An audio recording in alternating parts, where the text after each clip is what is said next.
ये मैटर जो मैं आपको बोलने जा रहा हूँ, आप इस मैटर को हमारे सॉफ्टवेयर पे टाइप करके आप अपनी मिस्टेक्स को जान सकते हैं और अपने शॉर्टहैंड को इम्प्रूव कर सकते हैं, जिसका लिंक मैंने अपने डिस्क्रिप्शन बॉक्स में दे दिया है।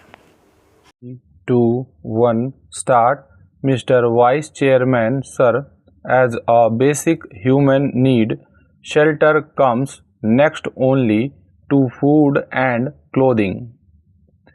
Even the early man discovered caves to seek shelter against the vagaries of nature. Today, with rising population, many of the malnutrition, disease, illiteracy, and hunger. Yet it is the housing problem which seems to be the most intraceable one. About 1/4 of the world's population is either houseless or lives in abysmally poor and unhealthy environment. In India, sir, according to the 1981 census, 2 lakh urban household and another 4 lakh rural households have been without shelter.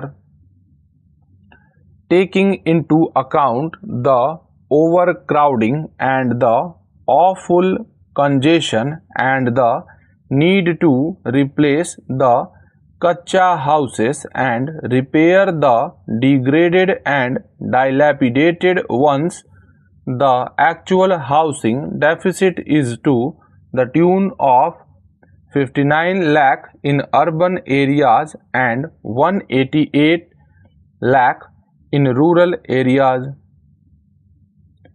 This deficit of housing is expected to rise to 39 million by the year 2000 AD. Sir, 25% of the urban population in India lives in slums which are without basic services. Another 20% of the urban population consists of households that are slum dwellers and live in single-room units. Sir, this is the housing scenario in our country at the moment.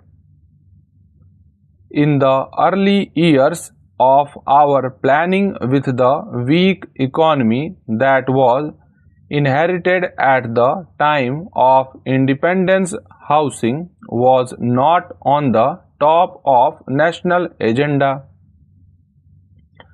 The first priority obviously was to provide food for the people.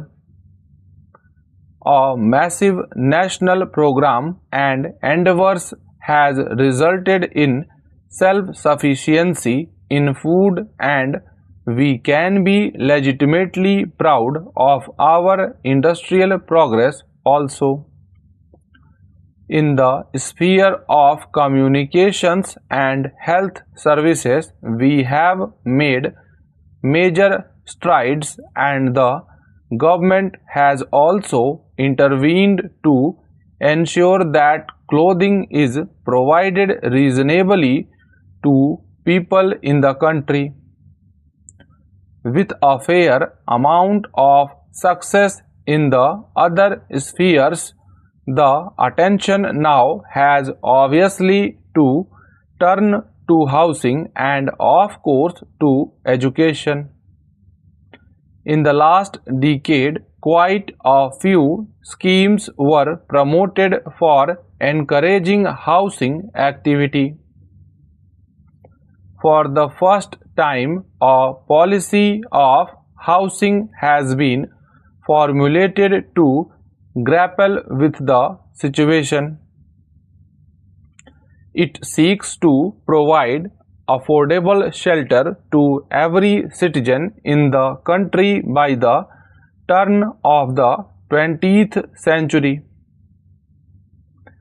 experience has shown that housing units raised by the official agencies for the poor and too expensive, and the extended benefit does not reach the beneficiaries for who the schemes are launched. Now the housing policy acknowledges the imperative of bringing the prospective beneficiary to the center of development process, and it emphasizes on involving the people in the housing and development programs. This is a welcome change and welcome shift in the strategy to combat the problem.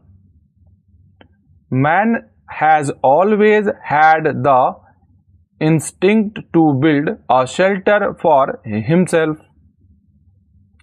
Nothing else explains the mushroom growth of slums.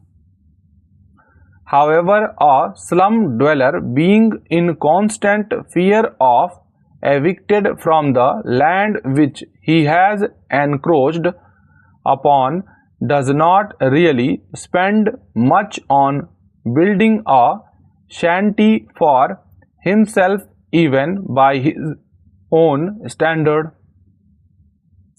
If he were to be assured of the security of tenure over that particular piece of land, and if that were not possible, if he were to be offered an alternative developed piece of land and provided with the basic services like water and sewage system, street lighting and other important amenities, and also offered some small loan on soft terms, I am sure that every household will be able to build for itself a house which would conform to the basic minimum housing norms postulated by the housing policy.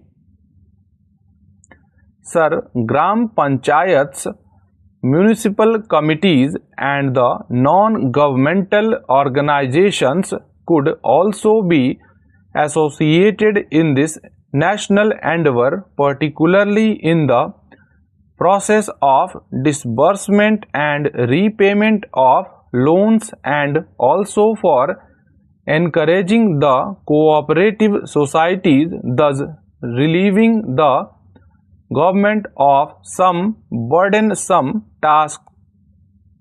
Sir, today you know that the price of land is escalating at unimaginable rate. Big business people, big land developers and property dealers enter the business of real estate, which leads to speculation, and this has raised the price of a small housing plot to such a high level that at least 60% of the population cannot afford even a plot of 15 square meters, which is the minimum norm fixed for housing in the urban areas by the government. Sir, it is in this perspective that I say that any housing policy can serve a useful purpose only if the task of developing the land for housing purposes is taken over entirely by the government. The role of private builders in contributing to the housing activity in the cities cannot be undermined. But cases are not wanting where people investing their lifelong savings in a house plot have been cheated by the property dealers. Land mafias have come up in almost all the major towns and cities of the country.